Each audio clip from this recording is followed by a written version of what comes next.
Welcome back to KAMMA. I'm Khalil Deal. I'm Andio.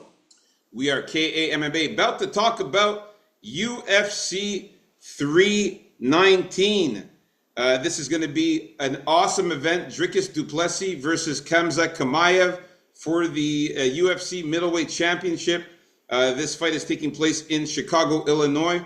We're going to talk about our early predictions and breakdowns for the prelims. Quick recap. Last week, again, we did well, a bounce back week. I went 9-3 in the predictions, carrying the channel a little bit there. Andy O going 8-4. And the week before that, it was the reverse. So it's kind of funny that I went 9-3, you went 8-4. Last week, you went 9-3, I went 8-4. But hey, we're bouncing back 2 weeks in a row. That's good to go. Hey, some of the bets didn't hit, but on the bright side, my max bet of a touchy-feely hit. I hope you all did that. And we got to see an amazing power bomb. So yeah, that power bomb was insane. My bets, I got a lot of them that went through. And if you guys are degenerates like me, even though Julius Walker didn't get the finish, if you guys would have continued on and chased the rest of them, we hit on, if you would have did the other two, we hit on those two. So let's get to this one here. We got the first fight of the prelims. Alabi Idris against Joseph Morales. Karine Silva against Diona Barbosa. Nursultan Rizaboyev against Brian Battle. Edson Barbosa against Drakkar Klose. Alexander Hernandez against Chase Hooper. Then we got Jessica Andrade against Lupita Godinez. Gerald Mearshart against Michal Oleksiejczuk. And the main event of the prelims is Bobby King Green against Diego Ferreira. So for the first fight, this was a fight that was added to the card here. Idris Alibi against Joseph Morales. Andy O, who you got here in this one? yeah, so real quick with this one, I'm going to look into it more, but these Kazakhs here, they open up pretty hot usually. It's seldom they get like the first fight blues out of them. They seem ready to go right out of the gate. This guy's coming in at 10-0, so I expect him to use his aggression, his pacing to defeat Morales here. I'm going to get into it more on the later show, but as of right now, the pick is going to be Alibi Idris here. Nice, man. So yeah, Alabi Idris, this guy's primarily a striker. He's known for a very aggressive style. He can also incorporate takedowns. He blends punches, kicks, spinning attacks. He has a relentless pace. He has a good ability to time his takedowns, particularly under punches. And even though he doesn't have like an amazing striking technique, he compensates with high volume. So this guy comes at you with high volume of attacks from various angles. He targets the head, body, and legs. He's got a good sense of timing for takedown entries, and he's very durable and tough. He's got good cardio. His offensive jiu-jitsu is not very good. It's limited, but he definitely knows how to defend takedowns. Joseph Morales, this is a guy who's more a grappler. His striking sucks. He's been training in bantamweight jiu-jitsu for a long time, since he was like 9 years old. He's got a background in boxing, but he's more of a grappler. He likes to get the fight to the ground. And I'm going to go with a submission for Bopo. Yeah, Bopo. I'm not feeling this guy, man, because this guy, he's a guy who lost in the UFC. He actually lost a couple of fights actually in the UFC. Believe it or not, this guy was in the UFC before Joseph Morales, and he lost to Davison Figueiredo. He got knocked out by this guy 7 years ago. Now, this is a very long time ago when he used to be in the UFC. He got knocked out by Davison Figueiredo, and he also lost a split decision by this guy named Eric Shelton, which was 6 years ago. And then he was in Cage Warriors and got a few wins there, got a couple of split decisions. But the guy is not really good when it comes to striking. Like, that's one thing that he's not very good at. He's more of a submission guy and likes to get guys on the ground. And his only win in the UFC was in 2017 against a Roberto Sanchez guy. But like I said, I'm liking Alabi Idris in this one.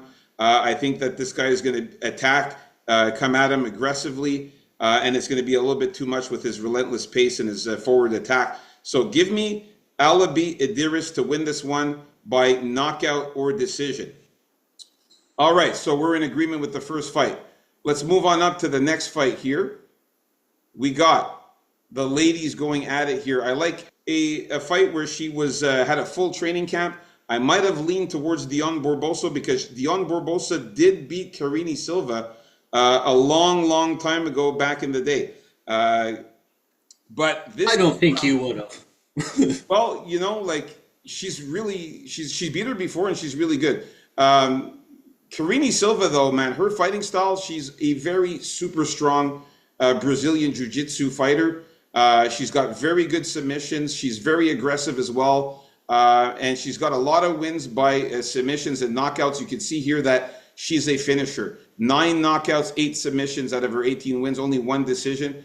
And like I said, she's got good striking, good grappling, and her BJJ is top notch. Her submission game is top notch. Diana Barbosa is also very well rounded with a mix of grappling and striking.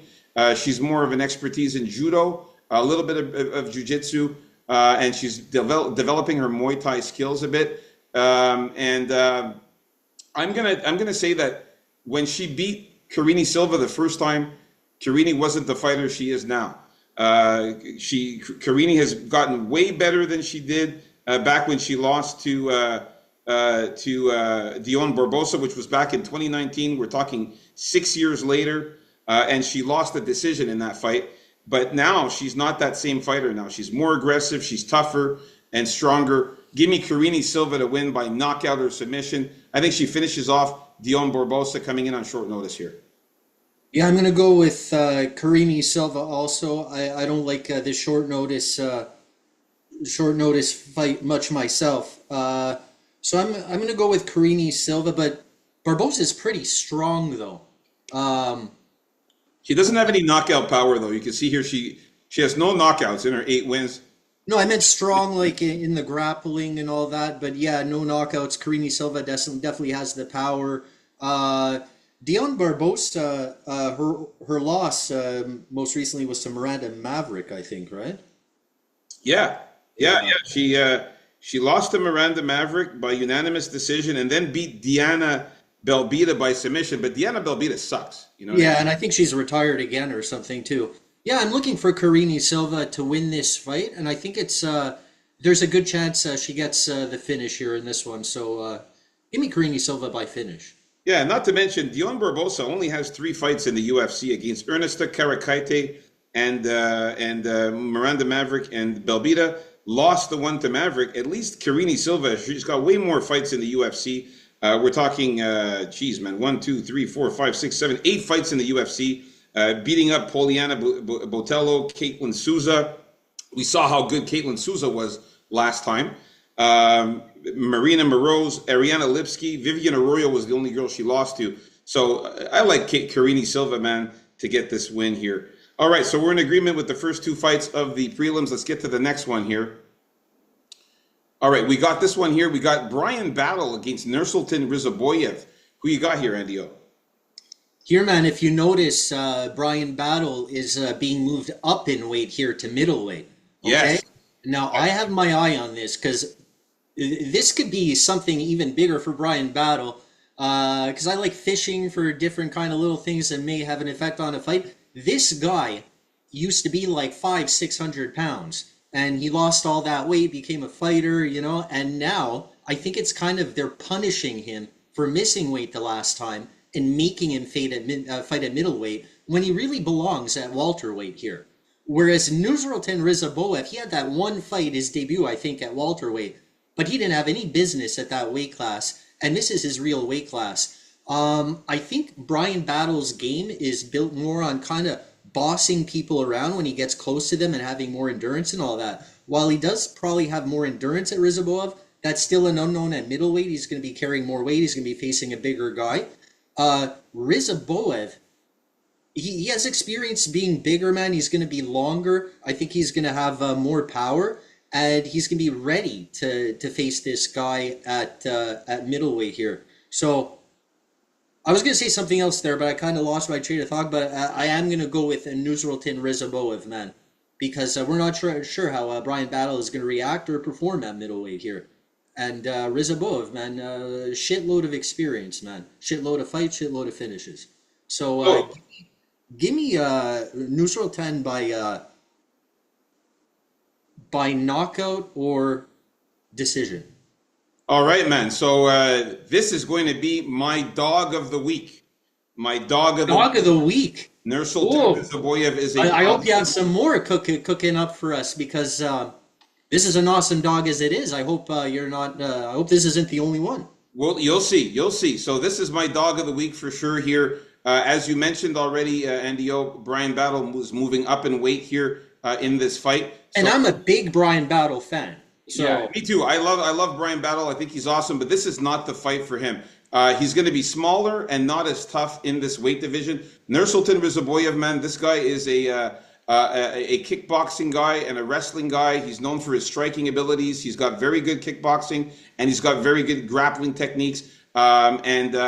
The guy is able to take down and wrestle you down, uses jujitsu. As you can see, he's got 20 submissions out of his 36 wins, 13 knockouts. He's a finisher, man. He only has 3 decisions. He's going to be able to use his takedowns and ground control. And being the bigger guy, he's going to be able to kind of manhandle a bit Brian Battle, take him down, grind on him, and get on top of him and look for a submission or ground and pound. Battle, this guy, he's a very freestyle fighting type of style.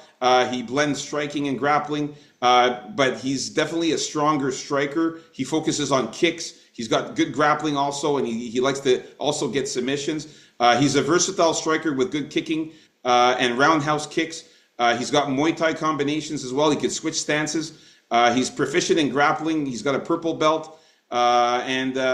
Again, the fact that he's going to be the smaller guy and he's used to bullying guys, I just don't think he's going to be able to use his strength, to kind of take down or overpower Nursultan here. So give me Nursultan Rizaboyev, who, as you can see here, is weighing in at 185 normally, whereas Battle's at 175. So he's going to be the bigger guy, 3 inches taller. well, that's because Brian Battle's going to be that weight too. But Yeah, but I'm saying, like, he has to move up in weight. This is Nursultan's regular weight, and he's going to have the 1 inch, the 4 inch height advantage there for Rizaboyev. So give me Nursultan Rizaboyev. I think he wins by submission or decision. Battle's never been knocked out, but I can see Nursultan subbing this guy or winning a decision. As you can see, his only 2 losses to Battle were by sub or decision. All right, so we're in agreement with the dog of the I week. can see him knocking out Battle here, though. It's possible too, yeah. Nursultan Rizaboyev, both of us picking him. Nice. Let's move on up to the next fight. All right, we got Drakkar Klose against Edson Barbosa. Who you got, Andy O? Here, I'm going to go with my second dog of the week, Drakkar Klose. And it's kind of a similar reason. Edson Barboza is moving up in weight too, this late in his career after a long absence.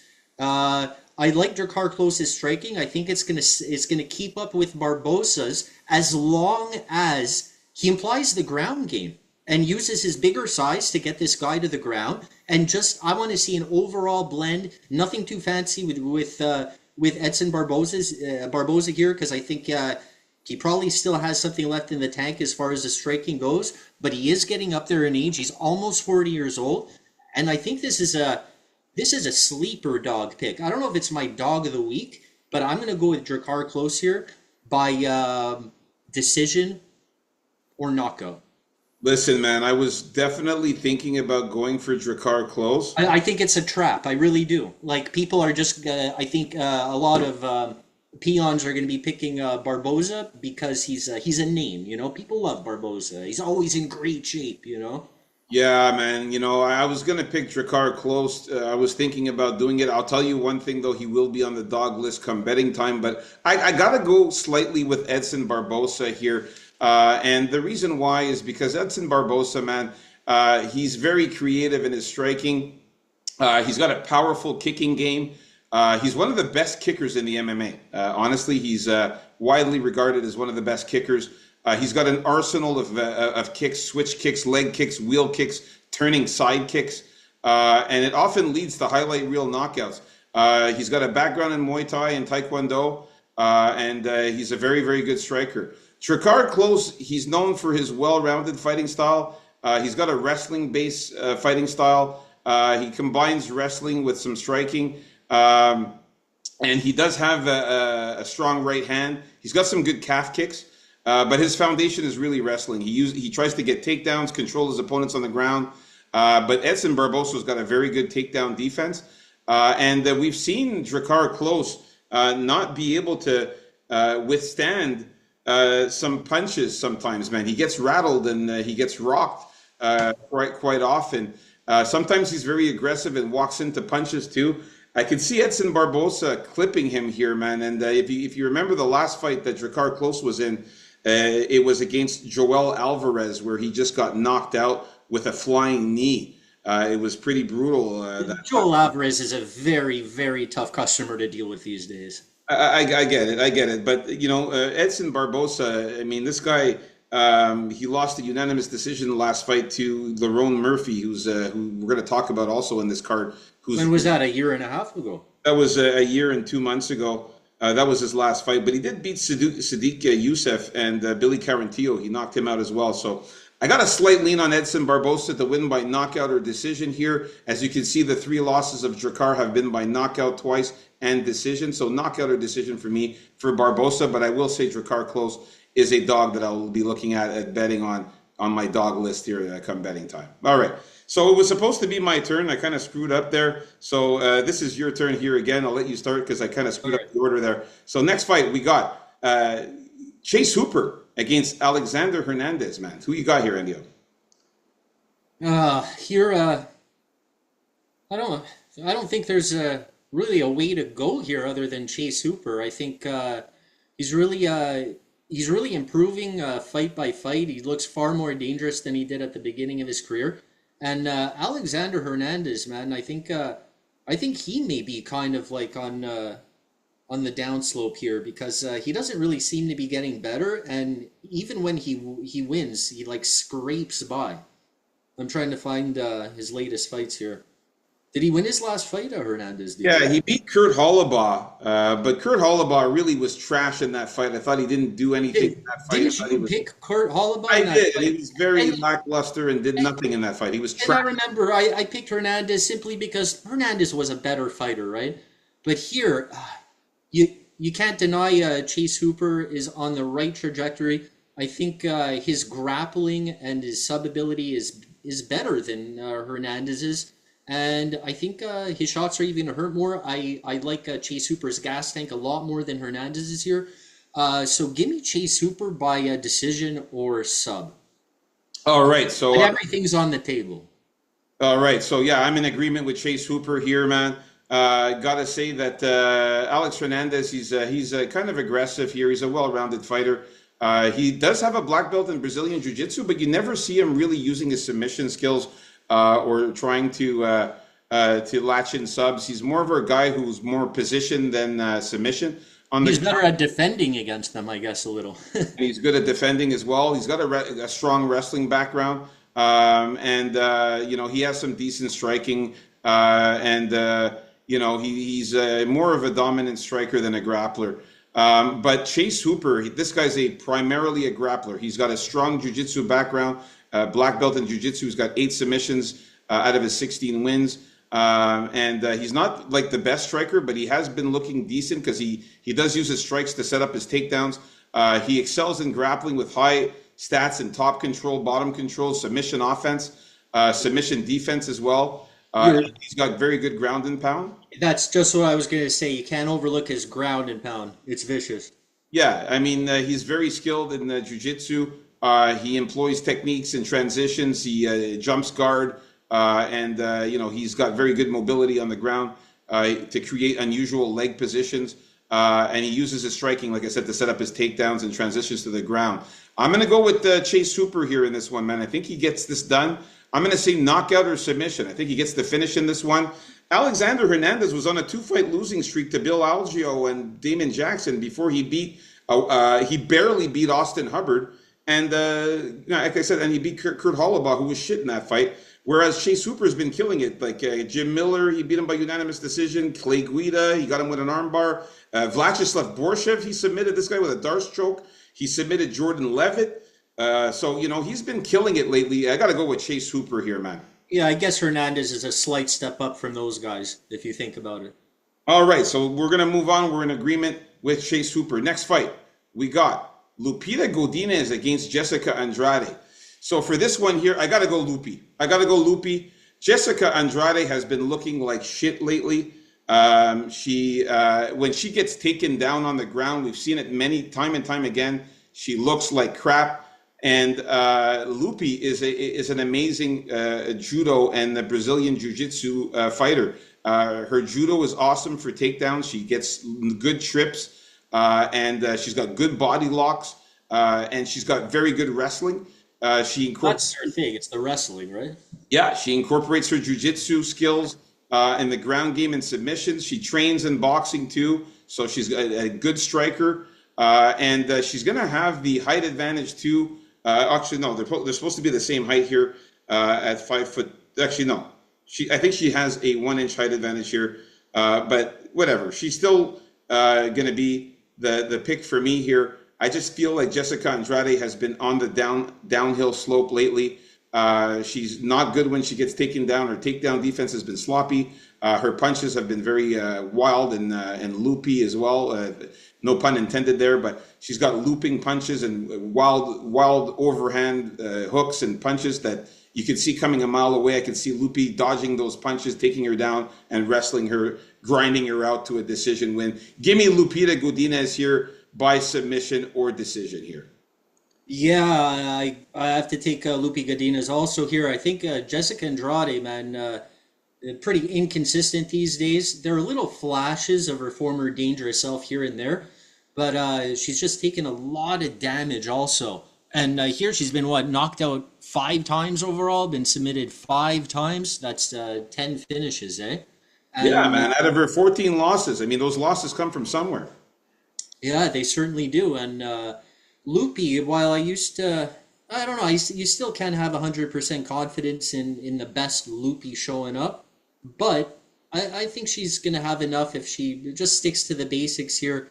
Doesn't leave herself wide open for that potential big overhand from Andrade.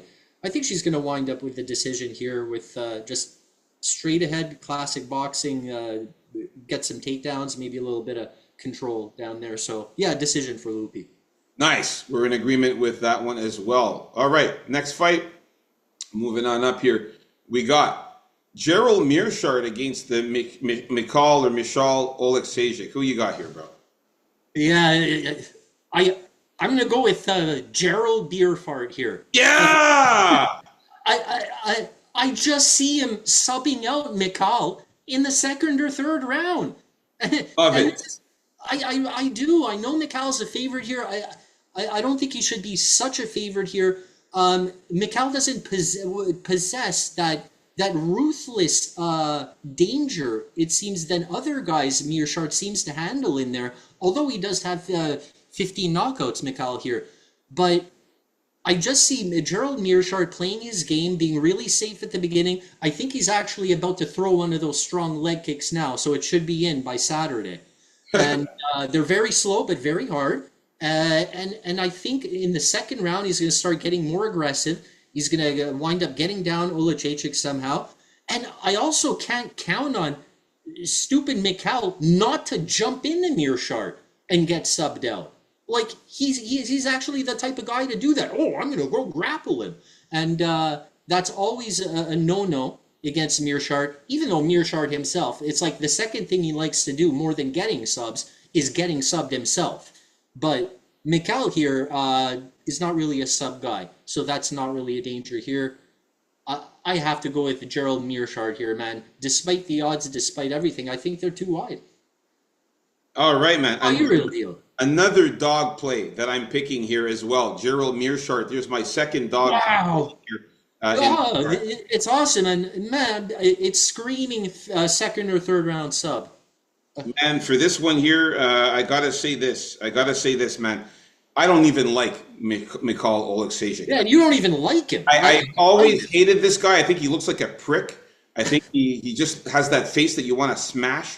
He just looks like a fucking asshole. Anyways, this guy has a fighting style where he's a striker and a grappler, but we never see this guy really using his grappling much. He's mainly a striker, okay? Not a He doesn't grappler. really, he's not very good at jiu-jitsu, even though he's got a purple belt.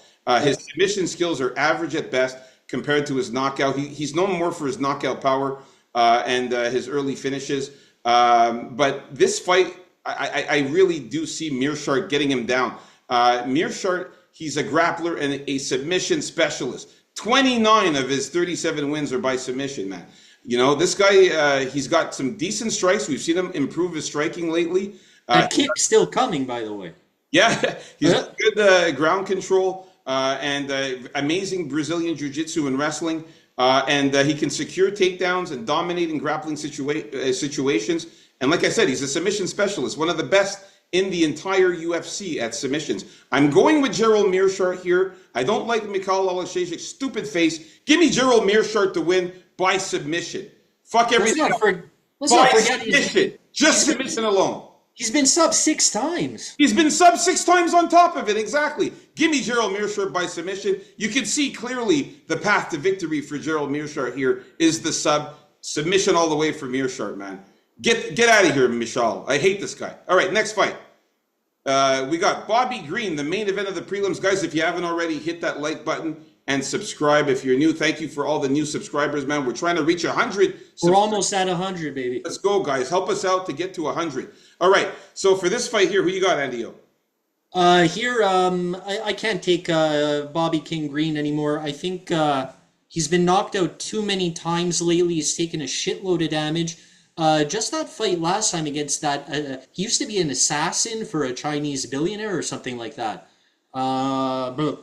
Who beat him last time of the deal? Fighting nerds guy, actually. I keep on. Yeah, he lost to Mauricio Ruffy. Yeah, Mauricio Ruffy, man. knocked him out brutally with that spinning heel kick. One of the nicest knockouts of the year for sure. Didn't take very long to do it. Bobby Green was going in there trying to be his kind of fancy self, work himself into the fight. This assassin wasn't having any of it. Just went over there slickly, unalived him right away. It was kind of scary. Brutal shot. And it's not the only brutal knockout Bobby Green has experienced lately. I think Diego Ferreira knows his business. He always comes in great shape. I mean by that he's not going to care for Bobby Green shenanigans either. He's been around too long for that. And I think he's going to work for that takedown, if not knock him out or hit him with a strong shot and work for that sub. I feel Bobby Green is really finishable these days. So I'm going to call a knockout or a sub for Diego here. Nice, man. So it looks like me and you only disagreed on one fight in this entire thing because I'm also going for Diego Ferreira here. King Green, man, as much as I like this guy, he's flashy, comes out at the face-offs with all kinds of jewelry and gold on him. He looks cool. He's a gangster-looking type of guy. But those losses come from somewhere, man. We're talking 32 wins. I mean, more than half of his wins are in losses as well. 17 losses, man. He's got some skills. Okay, he's got powerful striking. Okay, but here's the thing about this guy, man. He does know how to get some takedowns. He has a bit of submissions, but this is what drives me nuts about King Green. He keeps his fucking hands down. He keeps his arms down, leaving him wide open to get hit in the face. It's one of those things that if you've been watching it for a while, it's a give and take thing. It's totally unacceptable to have your hands that low the way he does. But what you gain out of it is those shots he can throw at these very unusual angles. Yeah, but it's an asshole thing to do, man. It's just so frustrating to watch. It's not good. It's a cocky thing to do, and he often pays the price for it. Like when he got when that heel kick landed on his face by Ruffy. That's because he had his arms down like an idiot. Now, Ferreira's style is primarily Brazilian Jiu-Jitsu. This is a guy who is very solid in takedowns and submissions. Knockout. He also has some knockout power, but his favorite techniques include the Kimura and the rear naked choke. I could see him easily taking down Bobby Green on the ground and frustrating the hell out of him on the ground and latching in a submission here. He also has knockout power, mind you. Although he's really, really good at submissions, he also has knockout power. Diego Ferreira knocked out two guys in Mateus Gamrot and also knocked out Grigory Gillespie as well. He knocked out Gamera. No, sorry, my bad. Sorry, no, sorry. He knocked out Michael Johnson. Sorry, my bad. No, I just didn't remember that. That's With an why. overhand. No, he actually lost to Grigory Gillespie and Mateus Gamrot. Sorry about that. He knocked out Michael Johnson and he knocked out Mateus Rebecki. Okay, so he knocked out those two guys. His last loss was against Grant Dawson. But he also has knockout power on top of the jiu-jitsu. I got to go with Diego Ferreira to get the win here, man. And I say he wins however he feels like it. He could either knock out Bobby Green or submit him, but I think there's going to be a finish here. Give me Diego Ferreira by knockout or submission. And there you have it, folks. Our early predictions and breakdowns for the prelims. Stay tuned and watch our next video, the main card coming up next.